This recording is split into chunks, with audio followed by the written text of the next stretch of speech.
Open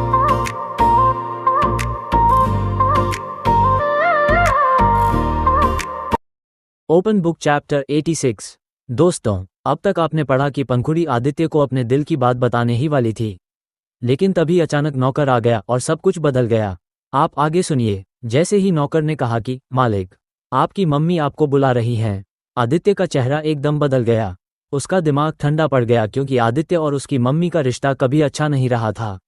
वो अंदर से इरिटेटेड था और वहां जाना बिल्कुल भी नहीं चाहता था। आदित्य गुस्से में नौकर को घूरते हुए बोला, अगली बार मुझसे रिलेटेड कोई भी बात हो तो मेरे रूम में आने की हिम्मत मत करना। बिना परमिशन यहाँ आने की हिम्मत कैसे हुई तुम्हारी? नौकर, जिसका नाम रामू था और जो अभी नया नया काम पर आया था, हड़बड़ा गया। उसने सिर झुका लिया और बोला, सॉरी मालिक, मुझे माफ कर दीजिए, गलती हो गई, दोबारा ऐसा नहीं होगा। लेकिन आदित्य का गुस्सा कम नहीं हुआ। उसने ऊंची आवाज में कहा, गेट आउट। रामू तुरंत वहां से निकल गया और सीधे सर्वेंट क्वार्टर्स की तरफ चला गया। अपने कमरे में पहुंचकर उसने दरवाज़ा बंद किया और गहरी सांस ली। उसकी दीवारों पर बहुत सारी फोटोज टंगी थीं और उनमें से ज़्यादातर सिर्फ एक ही शख्स की थीं, पंखुड़ी। रामू धीरे धीरे उन फोटोज के पास गया। उन्हें अपनी उंगलियों से छूते हुए बोला, जिस दिन से मैंने तुम्हें देखा है, उसी दिन से तुम मेरे दिल की रानी बन गई हो। तुम्हें देखने की चाहत मुझे पागल बना रही है। जिस दिन तुम इस घर में आई थी, उसी दिन मैंने भी नौकरी ज्वाइन की थी, बस तुम्हारे करीब रहने के लिए। उसकी आंखों में हवस साफ झलक रही थी। वो फोटो को अजीब तरह से सहला रहा था, मानो उनमें ही पंखुड़ी को महसूस कर रहा हो। रामू बड़बड़ाने लगा, आज जब तुम आदित्य के पास जा रही थी, वो मैं देख नहीं पाया, इसलिए मैं जबरदस्ती वहां चला गया। तुम्हें देखे बिना अब चैन नहीं आता। उसके चेहरे पर एक खतरनाक जुनून साफ दिख रहा था। रामू धीरे धीरे उन फोटोज के पास गया। उन्हें अपनी उंगलियों से छूते हुए बोला, जिस दिन से मैंने तुम्हें देखा है, उसी दिन से तुम मेरे दिल की रानी बन गई हो। तुम्हें देखने की चाहत मुझे पागल बना रही है। जिस दिन तुम इस घर में आई थी, उसी दिन मैंने भी नौकरी ज्वाइन की थी, बस तुम्हारे करीब रहने के लिए। उसकी आंखों में हवस साफ झलक रही थी। वो फोटो को अजीब तरह से सहला रहा था, मानो उनमें ही पंखुड़ी को महसूस कर रहा हो। रामू बड़बड़ाने लगा, आज जब तुम आदित्य के पास जा रही थी, वो मैं देख नहीं पाया, इसलिए मैं जबरदस्ती वहां चला गया। तुम्हें देखे बिना अब चैन नहीं आता। उसके चेहरे पर एक खतरनाक जुनून साफ दिख रहा था। आदित्य ने एक बार पंखुड़ी की ओर देखा और गहरी सांस लेकर बोला, मैं तुमसे रात में बात करता हूँ, अभी मुझे जाना होगा। पंखुड़ी उसे रोकना चाहती थी, पर उसने महसूस किया कि आदित्य का मूड पहले ही काफी खराब हो चुका है, इसलिए वो चुप रह गई। आदित्य बिना और कुछ कहे कमरे से बाहर निकल गया। जैसे ही आदित्य अपने कमरे से निकला, उसी वक्त बाजू वाले रूम से राखी राय भी बाहर आ गईं। उनकी नज़र सीधी आदित्य पर पड़ी। उनके चेहरे पर वही जानी पहचानी कड़वाहट थी और दिल में बस एक ही बात, पंखुड़ी की शिकायतें करना। आदित्य चुपचाप आगे बढ़ रहा था, लेकिन राखी राय उसके रास्ते में आकर खड़ी हो गईं। आदित्य ने एक पल के लिए उन्हें देखा, अपनी माँ को। उसकी आंखों में कोई अपनापन नहीं था, बस ठंडी चलती हुई नजरें। उसने कुछ कहा नहीं और उन्हें नज़रअंदाज करके निकलने ही वाला था कि राखी राय ने हाथ आगे बढ़ाकर रोक लिया। रुक जाओ, मुझे तुमसे बात करनी है बेटा। आदित्य रुक गया। उसने दोनों हाथ बांध लिए और माँ को एकटक देखने लगा। उसकी चुप्पी ही बता रही थी कि वह क्या महसूस कर रहा है। राखी राय ने झुंझलाते हुए कहना शुरू किया, तुम्हें पता है तुमने कितनी बदतमीज लड़की से शादी की है? वो तुम्हारी बीवी मेरी किटी पार्टी के सामने ऐसा तमाशा कर गई। बड़े लोगों से बात करने की तमीज तक नहीं है उसे, और तुम उससे शादी करके बैठे हो। मैं तो कहती हूँ बेटा, अभी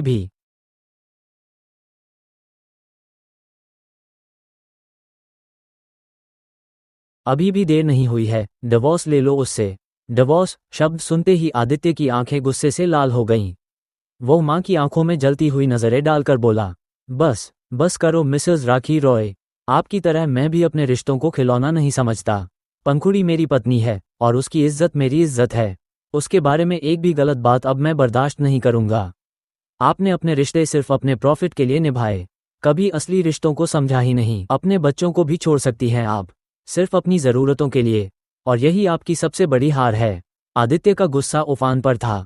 उसने आखिरी बार सख्त लहजे में कहा, ये आखिरी बार कह रहा हूँ, पंखुड़ी के बारे में कोई भी उल्टा सीधा शब्द आपके मुंह से निकला तो मैं ये भी भूल जाऊंगा कि आप मेरी माँ हैं। समझ आए बात? राखी रॉय, जो हमेशा दूसरों के सामने सिर उठाकर खड़ी रहती थीं, इस बार बेटे के शब्दों से पूरी तरह टूट गईं। उनकी आंखों में आंसू भर आए। वे कुछ बोल भी नहीं पाईं। आदित्य ने एक पल भी रुकना सही नहीं समझा। उसने पीछे मुड़कर नहीं देखा और वहां से तेज कदमों से निकल गया।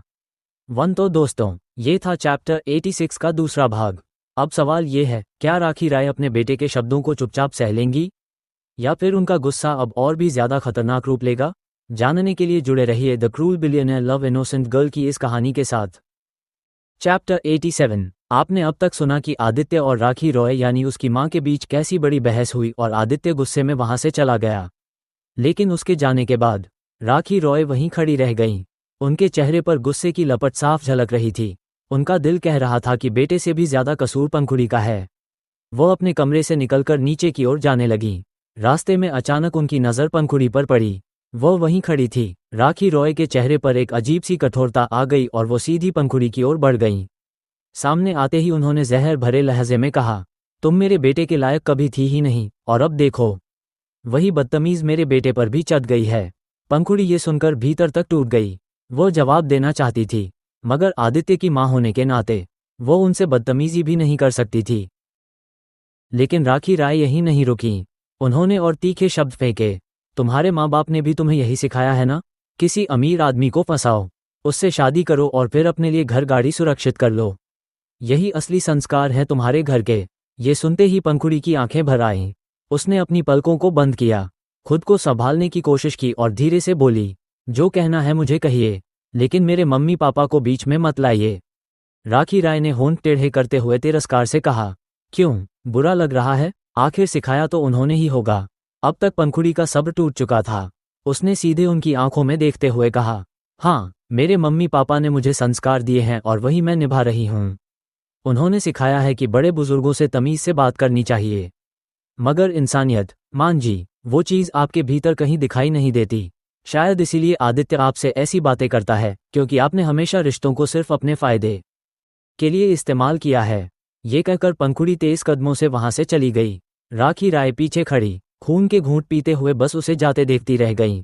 उनके मन में एक ही बात गूंज रही थी, ये 2 कौड़ी की लड़की, इतनी हिम्मत कि मुझे जवाब दे।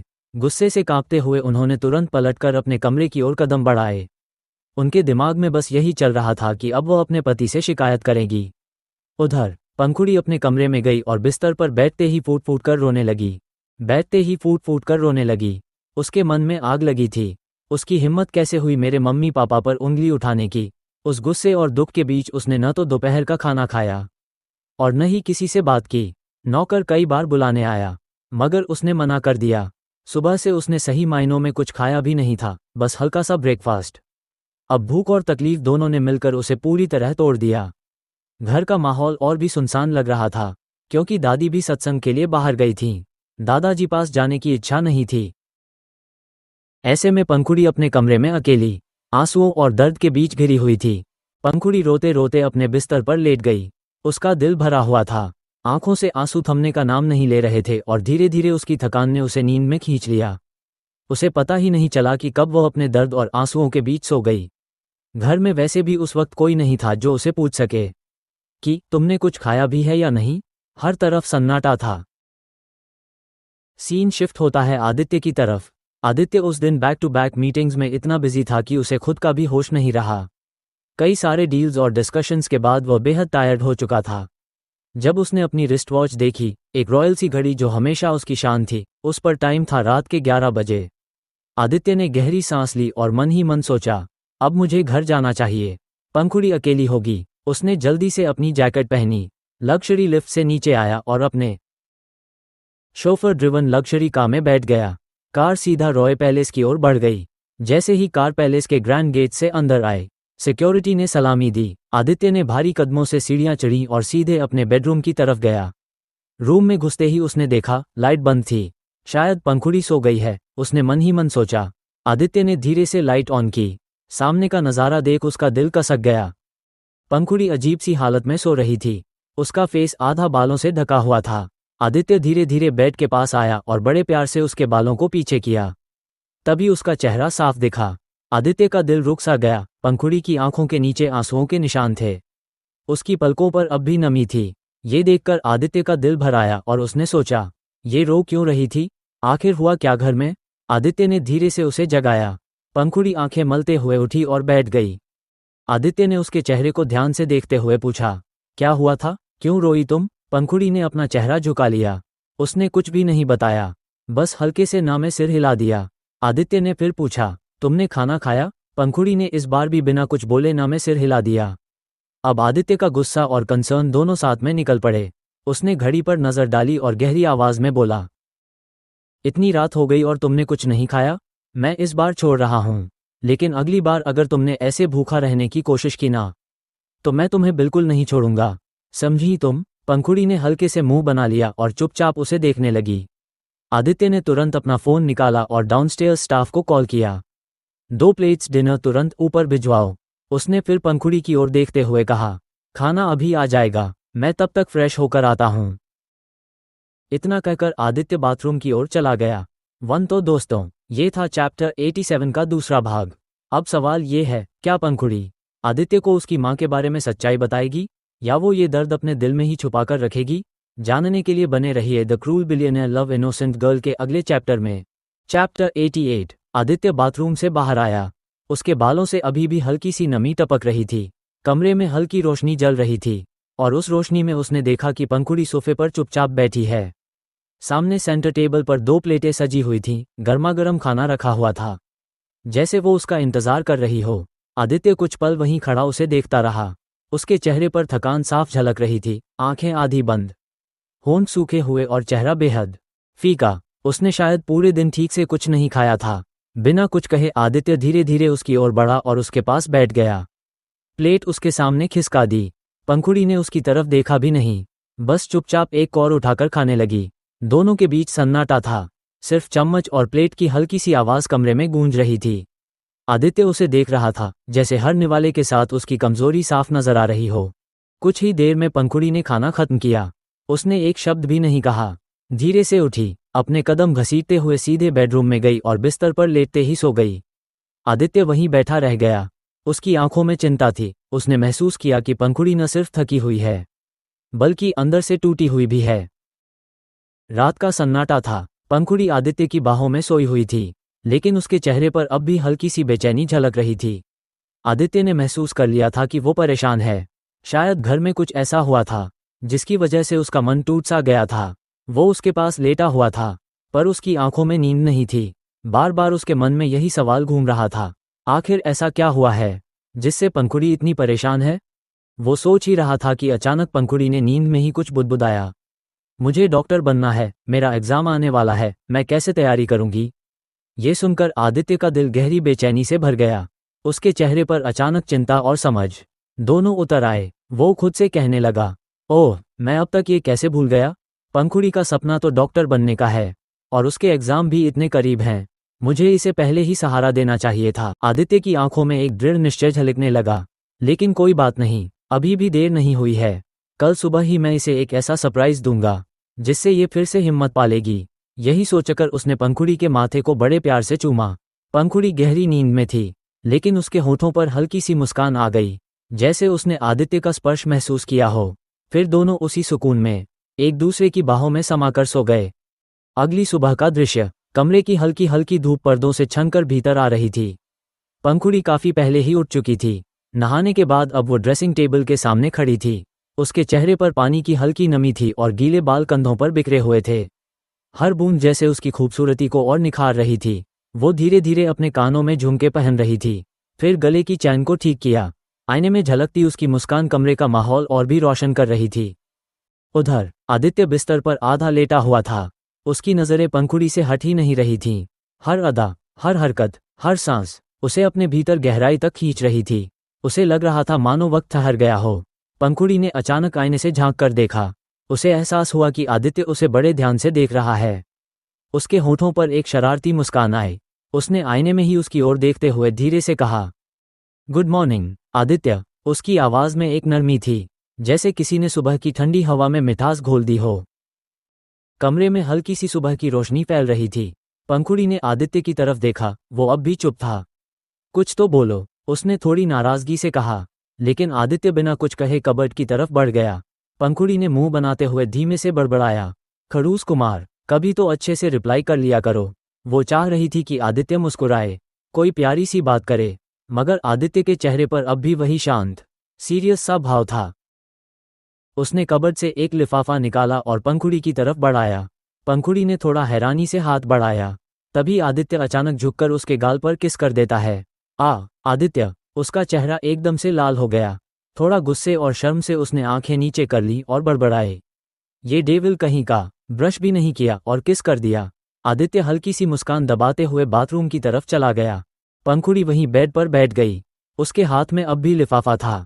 उसने धीरे से लिफाफा खोला और अंदर रखे पेपर्स पर नजर पड़ते ही उसकी आंखें भर आईं। वो ठहर गई, सांस जैसे रुक गई हो। उसके सामने उसके सारे मेडिकल एग्जाम के डॉक्यूमेंट्स, फॉर्म्स और जरूरी पेपर्स थे। आदित्य ने बिना कुछ कहे चुपचाप सब कुछ उसके लिए तैयार करवा दिया था। पंखुड़ी के होंठ कांप उठे। उसकी आंखों से आंसू निकलने ही वाले थे।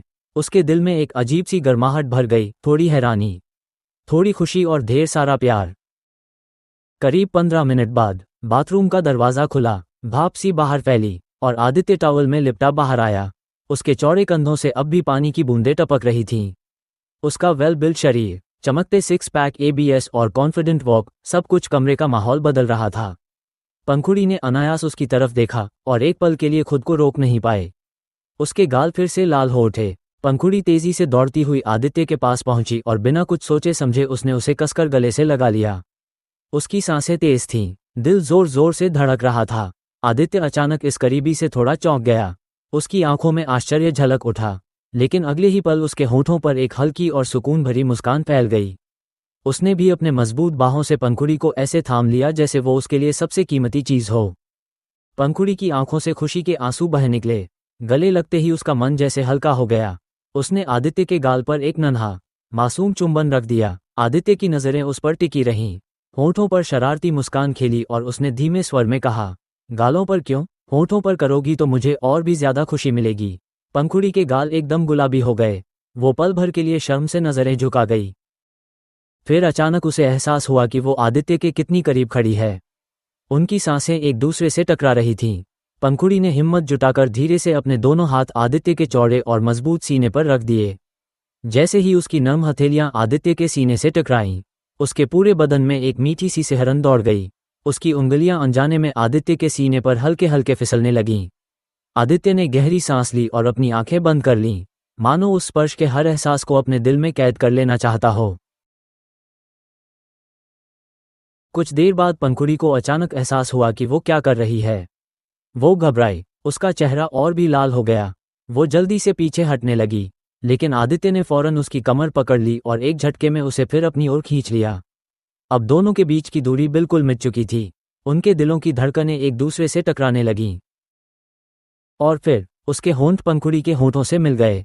पंखुड़ी पहले तो हिचकिचाई, लेकिन फिर उसने भी आदित्य का साथ देना शुरू किया। उनकी सांसें एक दूसरे में उलझ गईं। पलकों पर नशा और दिल में सिहरन थी। आदित्य ने उसके गाल, गला और माथे पर भी किस किए। धीरे धीरे उसके होंठ पंखुड़ी की क्लीवेज तक आ पहुंचे। पंखुड़ी की सांसें तेज हो गईं।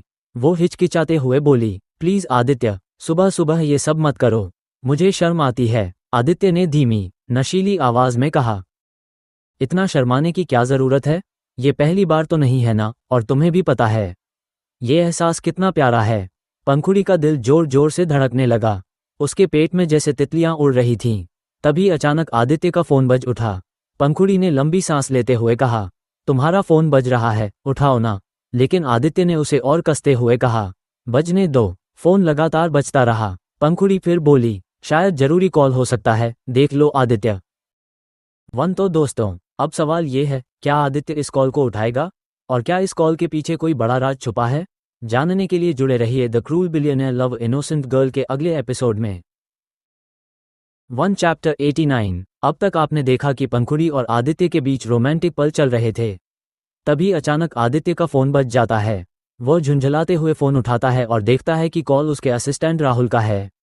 फोन रिसीव करते ही आदित्य गुस्से में कहता है, अगर बात जरूरी नहीं हुई तो अपनी कब्र खुद खोद लेना राहुल। राहुल घबरा जाता है, पर जल्दी से अपनी बात कह देता है। आदित्य कुछ पल चुप रहता है, फिर गहरी सांस लेते हुए कहता है, ठीक है, मैं आ रहा हूं, लेकिन ध्यान रखना, उसे अच्छे से पकड़ कर रखना। फोन काटते ही वो पीछे मुड़कर देखता है। पंखुड़ी शर्माई सी खड़ी थी। आदित्य मुस्कुराए बिना ही कहता है, पकौड़ी, रेडी हो जाओ, नीचे चलते हैं ब्रेकफास्ट के लिए। और हाँ, जो फॉर्म मैंने तुम्हें दिया है उसे अच्छे से भर लेना। ठीक 3 बजे ड्राइवर तुम्हें कोचिंग सेंटर ले जाएगा। मैंने सब बता दिया है। वो फिर अपनी रौबदार आवाज में जोड़ता है, लेकिन ध्यान रखना, वहाँ किसी भी लड़के से दोस्ती करने की कोशिश मत करना, और लड़कियां भी तुम्हारी दोस्त नहीं बनेंगी, मुझे उससे भी प्रॉब्लम है, समझी? पंखुड़ी हल्की नाराजगी में कहती है। तो क्या मैं किसी लड़की से भी दोस्त नहीं बन सकती? आदित्य बिना पलक झपकाए कहता है, नहीं, मुझे बिल्कुल पसंद नहीं। ये कहकर वो सीधा कमरे से बाहर चला जाता है। पंखुड़ी वहीं खड़ी रह जाती है और मन ही मन सोचती है, ये आदमी कभी नहीं बदल सकता, कितना पजेसिव है। वो मुंह बनाती है और फिर आदित्य के पीछे पीछे नीचे चली जाती है। नाश्ते का सीन। डाइनिंग टेबल पर पूरा परिवार बैठा हुआ था। पंखुड़ी भी आकर सबके साथ नाश्ता करने लगी। तभी दादी मुस्कुराते हुए बोली, पंखुड़ी बेटा, आदित्य ने बताया कि आज से तुम कोचिंग जाओगी। डॉक्टर बनने का तुम्हारा सपना जल्द पूरा होगा। तुम्हारा एग्जाम भी नज़दीक है। पंखुड़ी आदर से सिर झुकाते हुए बोली, जी दादी माँ। इतने में हिमांशु, जो टेबल के कोने में बैठा था, हंसते हुए कहता है, भाभी, आप तो सच में बहुत कूल हो, और सुना है पढ़ाई में भी बहुत होशियार हैं। उसकी यह बात सुनते ही आदित्य ने उसे घूरा और सख्त लहजे में बोला, तू तो बस बोलने में ही होशियार है। आज से मेरे साथ ऑफिस चलेगा, काम सीखेगा। बहुत हो गई तेरी मौज मस्ती। हिमांशु तुरंत मुंह बना लेता है, पर भाई, मैं क्यों जाऊं? मेरी क्या जरूरत है? प्लीज, मुझे नहीं जाना। आदित्य गुस्से से बोला, दिस इज माई ऑर्डर, समझा? अगर 5 मिनट में बाहर नहीं आया तो ऑफिस में डबल काम करवाऊंगा। ये कहकर आदित्य जैकेट पहनकर बाहर निकल जाता है। हिमांशु घबराकर जल्दी जल्दी अपने पराठे मुंह में भरता है और अजीब आवाज निकालते हुए कहता है, भाई रुको, मैं आ रहा हूं। उसकी हरकतें देखकर टेबल पर सबकी हंसी छूट जाती है। पंखुड़ी का रूम। उधर पंखुड़ी अपने कमरे में चली जाती है।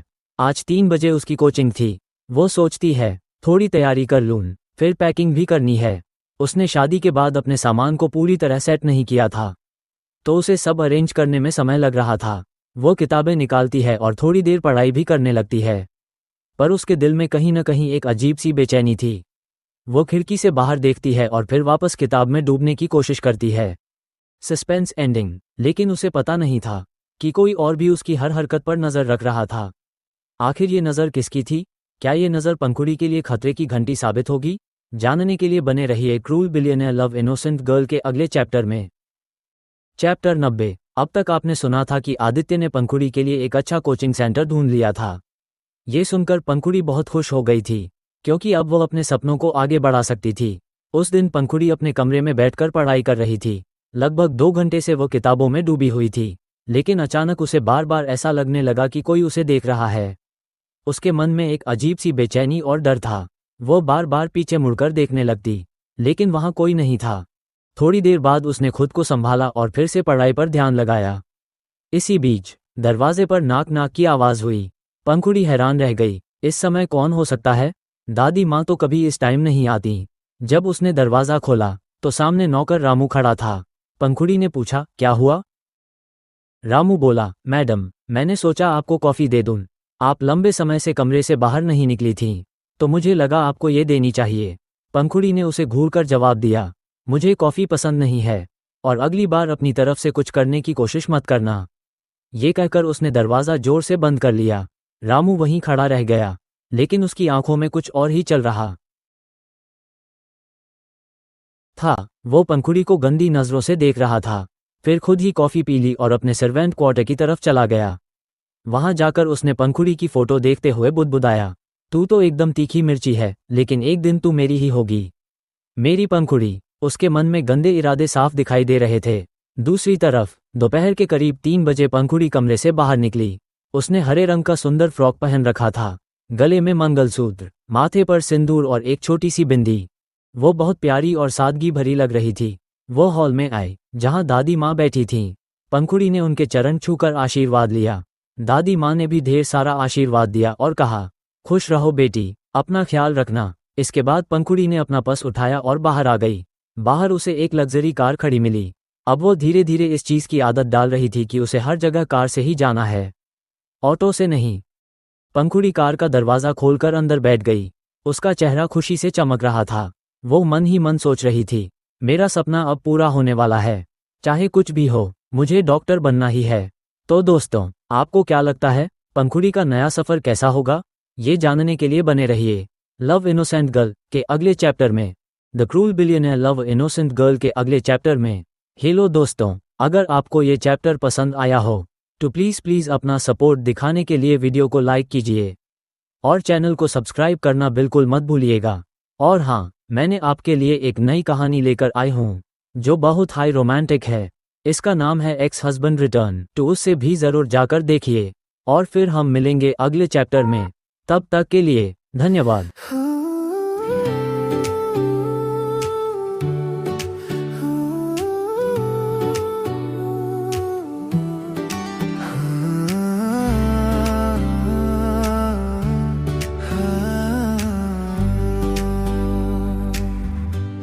धड़कनों की गूंज है, आंखों में एक नूर है, रास्ते मिल जाए जब तू मेरे दूर है। जब तेरी यादों से तन्हा मेरी रात हो, सांस रुक जाए तो पीछे से तुम्हें पुकारूं। खुद को बहकाऊं, नैन बिछाऊं, मेरे तो दिन छोटे पड़ गए। प्यार में